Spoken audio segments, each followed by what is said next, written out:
ப்ரெட்டை வச்சு chicken bread toast பண்ண போகிறோம். வாங்க எப்படி பண்ணுறதுன்னு பார்க்கலாம். இட்லி பானையில் கொஞ்சம் தண்ணி வச்சு இந்த சிக்கனை வந்து ஸ்டீம் பண்ணி எடுத்துடலாம். இதுக்கு மேலே வந்து இன்னும் வைக்க போகிறேன்.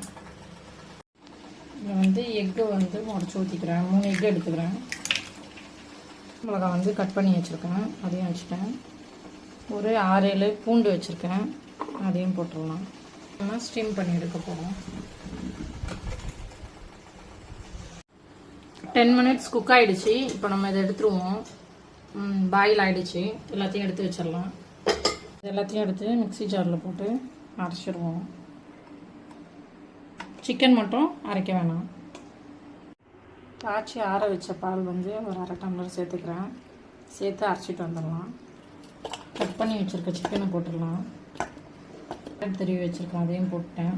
ஆனியன் கொஞ்சம் போட்டிருக்கேன். உப்பு போட்டுக்கலாம். 1 ஸ்பூன் போட்டிருக்கேன். 1 ஸ்பூன் போட்டிருக்கேன். இப்போ அரைச்சி வச்சுருக்கிறத மிக்ஸ் பண்ணி எல்லாத்தையும் மிக்ஸ் பண்ணிடுவோம்.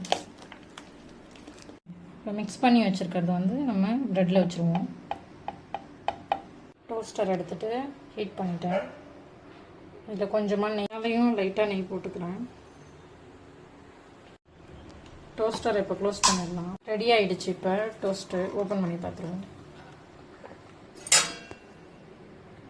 எடுத்து பசங்களுக்கு சாப்பிட கொடுத்துடலாம்.